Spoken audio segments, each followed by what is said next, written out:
spring break, I drove down by myself to M.A.B.R.C Bayou and camped out going to research the legend of Boggy Creek. I scared myself silly. I bet I didn't sleep 20 minutes that whole time. There's so many noises down there, I thought something was going to get me and my mom would never see me again. And so that scared me to death. This one says, you know that Boggy Creek movie where the creature sticks its hand through the window and scares the guy on the john? You remember that scene? Yes. Man, I wish I could do that. Yeah, going to Grandma's house where there was a window in the bathroom right beside the commode. Going to the bathroom was never the same at Grandma's house after watching that movie. I always had to keep an eye on that window. Go ahead. What is a Bigfoot? You don't really know what it is. Some people say, oh, you're just seeing a bear out there, seeing a bear. This woman is talking to her husband here, and he's holding a newspaper, and she says, they misidentified me as a bear again. Bears have snouts. I don't.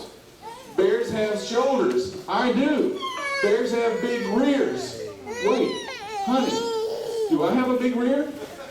Honey? He just doesn't know how to answer that.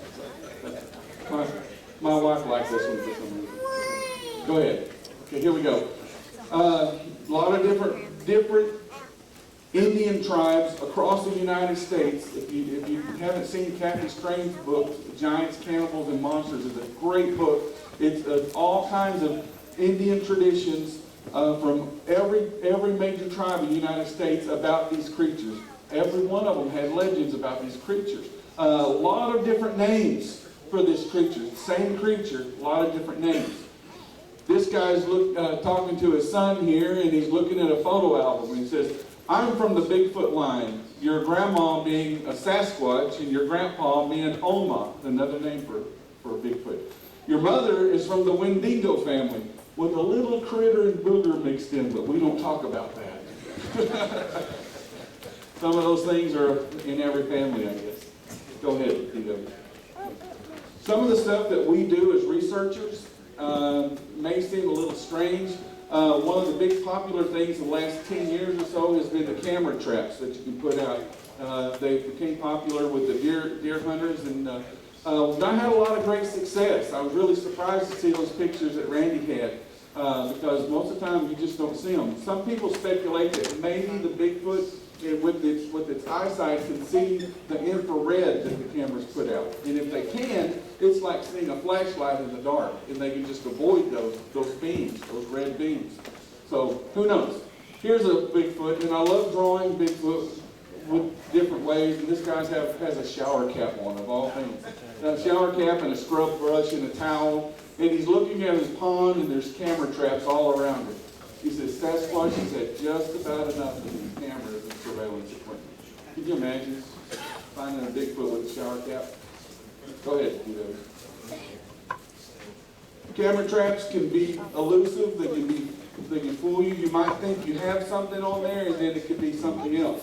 I know the M.A.B.R.C had researched one that really looked good, and it come to find out it was a man in some type of what was his coat made out of? Some kind of nylon that reflected, didn't it? Real tree camouflage pattern, and it really made it look hairy. It's just the way the light reflected off of it, and really looked like a Bigfoot, but it wasn't. This says, staying just far enough away to be detected, the animals play another trick on the camera. And I'd love to see that. That'd be a camera that has a picture in itself right there. Go ahead. All right, and this is one that always gets people. Another picture of a stupid squirrel. You know, you can just see that Bigfoot holding that squirrel in front of the camera, you know, taking those pictures. Another picture of a stupid squirrel. Okay, go ahead. All right. Sometimes you just draw a cartoon because they're funny. You know, Bigfoot practical jokes, you know, fake boots. You know, you go out there and you see, we saw fake boot prints yesterday, you know, out down by the creek. There were boot prints all over the place. And I just had this mental picture of Bigfoot walking around with boot soles on the bottom of his feet. Go ahead. One of the things about Bigfoot feet that make them different than ours is the anatomy. There's a mid-tarsal break in the bottom of the foot, which means that there's a hinge right in the middle of the foot, and the front of the foot can bend upwards. And so the whole foot can bow sometimes like this. And it's something that we don't have. And so it's called a mid-tarsal break. And these two Bigfoot are looking at their feet and says, no way. When I was a kid, I broke my mid-tarsal too. So, mid-tarsal break. All right. Here we go. And you always want to get that cast that has the dermal ridges. Dermal ridges are kind of like your fingerprints. And some footprints have dermal ridges in them that are identical to casts that were made 50 years prior to that. And so it's like finding fingerprints or toe prints of Bigfoot. And of course, Bigfoot, being elusive, doesn't want that. And so he gets the foot screw that removes unwanted dermal ridges from his feet. Go ahead. And I threw this one in for Big Jim. He has on the internet a cast collection. If you are interested in seeing a lot of different kinds of casts and information about footprints and stuff like that, you can look that up.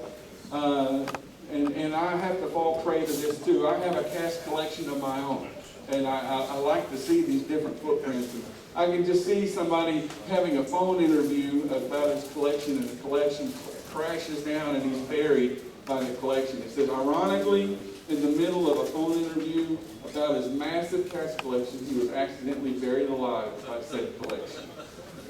You got to be careful with these Bigfoot research. Go ahead. Most people that see a Bigfoot aren't researchers. They're driving down the road and something steps out in front of them. Or they're deer hunters out in the woods and they see something that they've never seen before. Here's two Bigfoot talking about this deer stand up there, and one is saying, yeah, they call it a deer stand, but I've never seen a deer up there. And so if you're not a researcher, keep your eyes open. You probably have an ability opportunity to see something that maybe researchers don't, simply because of where you live and where you frequent in this area. Go ahead. Okay. But researchers are a needed thing. You got to be careful though when you're a researcher.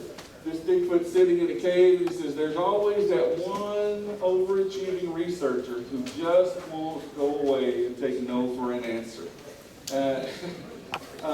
Sometimes I feel like I've been chased out of areas. I've had rocks thrown at me, which is an intimidating factor. They're not big rocks, they're little rocks, but my goodness, that just goes to show that there's something out there trying to get your attention, trying to get you to leave. And, as a researcher, we got to be careful. Go ahead.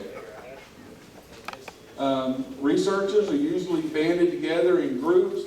M.A.B.R.C is a great group to be a part of. If you're looking to be a part of research, I would encourage you to look towards this group. This group I drew about is the Bigfoot Overreactors Organization, BOO for short. And they have a Class B encounter, which face-to-face encounter every time they go out. And one guy said, I heard it. Where's Jim? Oh, it's got Jim. Where is it? Lordy, Lordy, we're surrounded. And Jim's down on the ground saying, shut up and play dead. Shut up and play dead. So, sometimes I felt that way in the woods. Go ahead. In BOO again, they like to prep their research locations. And so in case of emergencies, break glass, and they've got a clean pair of underwear in each little box. So I felt that way too sometimes. Go ahead. Now we talked about a butt cast. Jeff Meldrum has a butt cast, and I was fortunate enough 2 years ago to get a copy of that. And sometimes at a conference, I'll set it on my table, and somebody will walk up and say, hey, what's that? And it's just a great segue into a joke. But here's the guys finding a butt cast and footprints and a handprint, and they've even found a hair sample. And he goes, yeah, that's a hair sample, all right, but I'm not going to touch it. I guess if I found a hair sample, I would take it wherever it came from. the reason why we use tweezers. Tweezers and rubber gloves, right? That's right. That's right. Here I am again. It says, eager to use his new call blast equipment, Bob searches unsuccessfully for hours for a plug-in. I don't know if you've ever used call blast equipment before, but it's really fun and it's really kind of eerie too. There's all different kinds of things that you can blast. It's getting a bullhorn and a tape recorder and just echoing through the woods some kind of call that is a known Bigfoot call or a suspected Bigfoot call, or maybe children playing something that is interested in it might come in. I'm not going to play like a scream or of aggressive gorilla somewhere. I don't want something coming in challenging me. And I'm not going to use a baby crying either. That's all I need is a 500-pound monkey with maternal instincts coming to look for a baby crying and can't find it.